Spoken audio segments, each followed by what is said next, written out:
In this video, we're going to talk about implicit differentiation. Suppose we want to differentiate x squared plus y squared equals 25 at the point 3, 4. It might be helpful to kind of know what we're looking at here, since this type of equation is pretty different from anything we've taken the derivative of so far. So visually, what we're looking at is a circle. And the reason I know that is whenever there's an x squared and a y squared, and we're adding like that, we're either looking at an ellipse or a circle. And I know it's a circle based on the basic equation. All circles are x squared plus y squared equals r squared when they are centered at 0, 0. Okay, which kind of tells you that for this circle I'm looking at right here, it's radius 5. So everything is out at 5 right now. Okay. Now, the problem is this isn't a function, and therefore I can't take the derivative without it being a function, at least not with the methods we've learned up to this point. So I need to make it into a function. So that's what I'm going to do first. I'm going to solve it for y. So I'll subtract x squared from both sides, and that's going to leave me with y squared equals 25 minus x squared. And then to get rid of the squared, I'm going to take the square root of both sides, which technically gives me plus or minus the square root of 25 minus x squared. Now, we're kind of fortunate that they've given us a point that we're going to evaluate this at. That's the point 3, 4, which is here in the first quadrant, 3, 4. Okay. And therefore, I don't need to consider the negative version, because the negative version of this equation is the bottom half of this circle. So I only need to look at the positive part of this equation. And this is what I need to take the derivative of.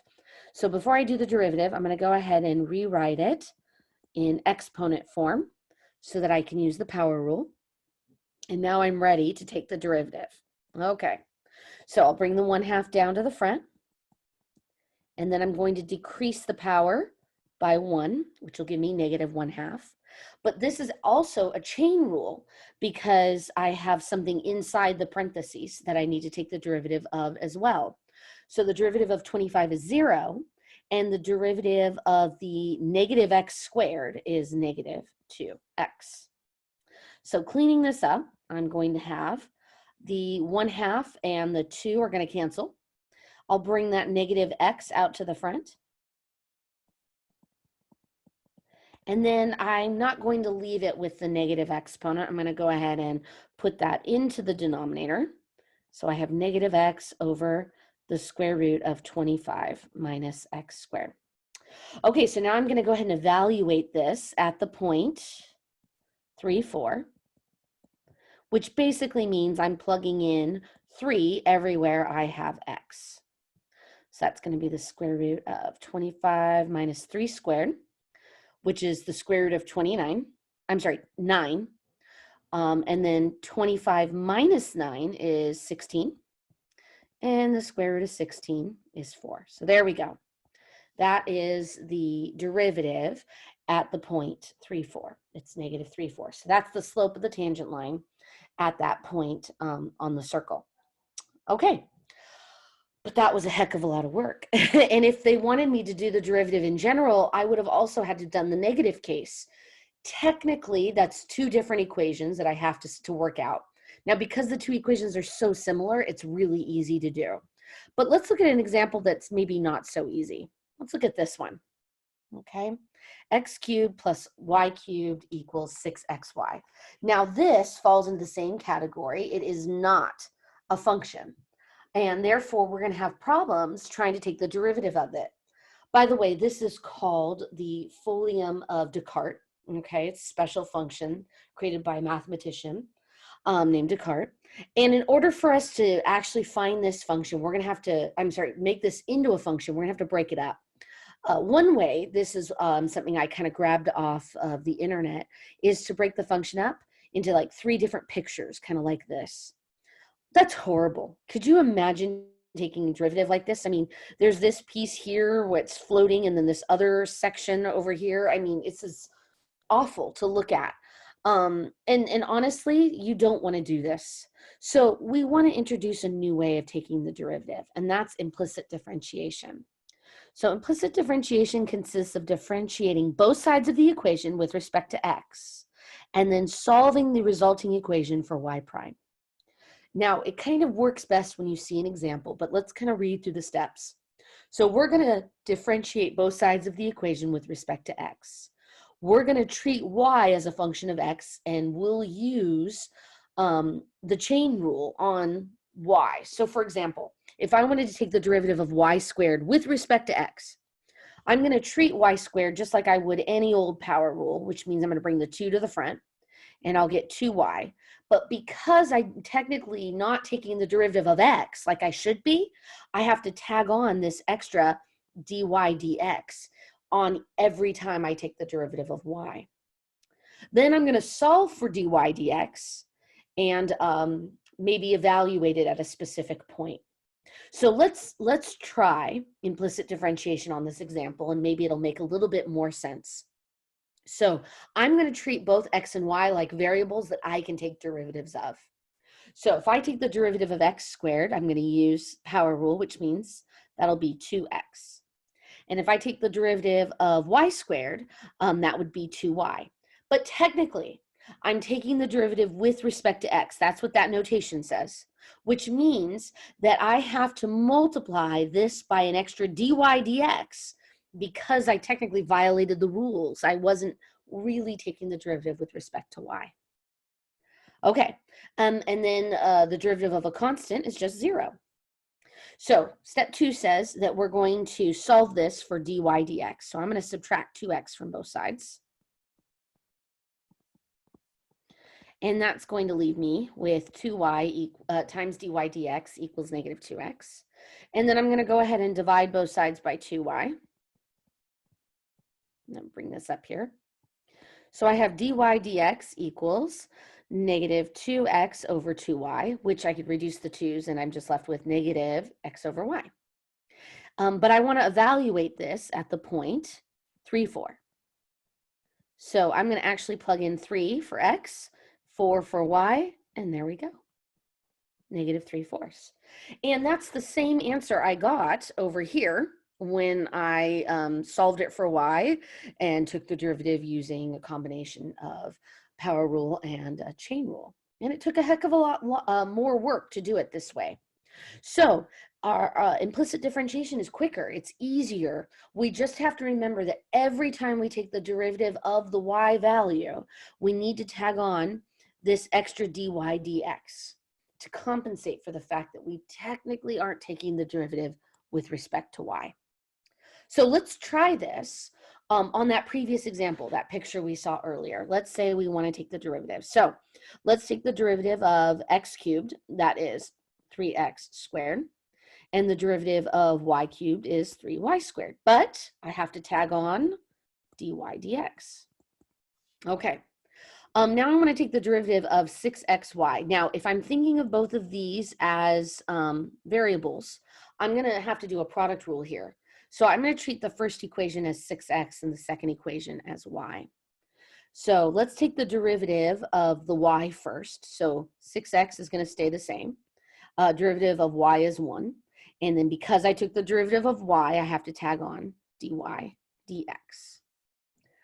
Plus, now for product rule, I'll take the derivative of the first part of the equation. So the derivative of 6x is 6 times y. And I don't have to tag on any dy dx because I took the derivative of the x, not the y in that case. So I'm good to go. Okay, so in this problem, I have 2 dy dx's here. And I'm going to want to get them to the same side. So I'm going to move this dy dx over here. And I'm going to also go ahead and move this 3x squared to the other side. So here's what I'm left with. On the left side, I'm going to have the 3y squared dy dx. And then I'm going to minus 6x. I'm going to drop the times 1 because it's just 6x dy dx. And that's going to be equal to, so I already had a 6y over here, and I'm moving the 3x squared. So minus 3x squared. Okay, so I'm going to factor out dy dx because that's what these two things have in common. I'm trying to solve for dy dx. And I'm left with 3y squared minus 6x equals 6y minus 3x squared. Okay, so to solve for dy dx, I'm going to divide both sides. So 6y minus 3x squared over 3y squared minus 6x.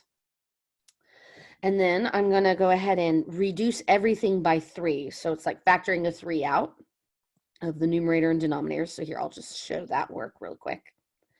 And factoring 3 out here is going to leave me with y squared minus 2x. So the 3's cancel. And dy dx, kind of running out of room, but I'll squeeze it in, equals 2y minus x squared over y squared minus 2x. And that's the answer. So our answer is in terms of y's and x's. Now, if we really wanted it just in terms of x, we could solve the original equation for y if that's possible and plug it in everywhere I see a y. That's very difficult in this case. So we're happy to just leave our equation as is. And if they ask us to evaluate this at a specific point, we'll plug that in for both the x and the y. Okay, let's try another example. So let's say we want to take the derivative of this. I'm going to treat both x and y as variables, but every time I take a derivative of y, I'll tag on dy dx. Okay, so first, the derivative of x squared is 2x. And then this xy, I'm going to have to treat like a product rule, just like earlier.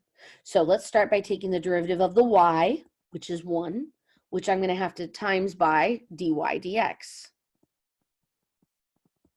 Plus, now the derivative of x, which is 1, times y. No need to tag on dy dx because I didn't take the derivative of y in that part. I took the derivative of x only. Plus, okay, so now I'm taking the derivative of y squared.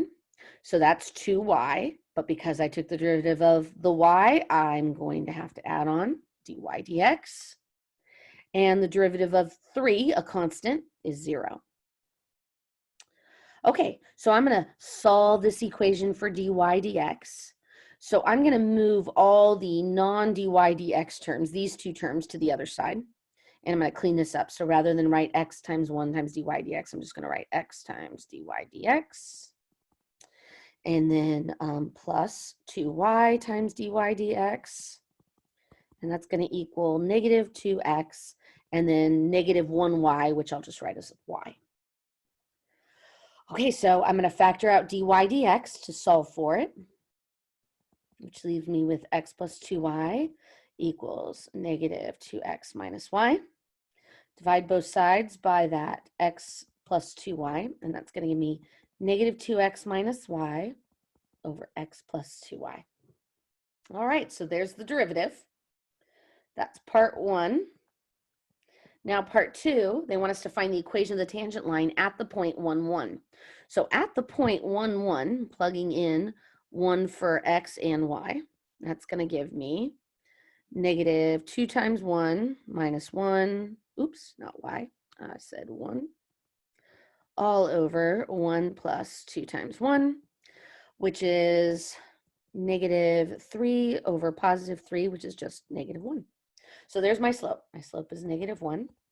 And then if I want to find the equation of the line, I'll do y minus 1 equals negative 1 times x minus 1, because that's the point they gave me at the point 1, 1. So that's y minus 1 equals negative x plus 1. Add this 1 to the other side. And I end up with y equals negative x plus 2.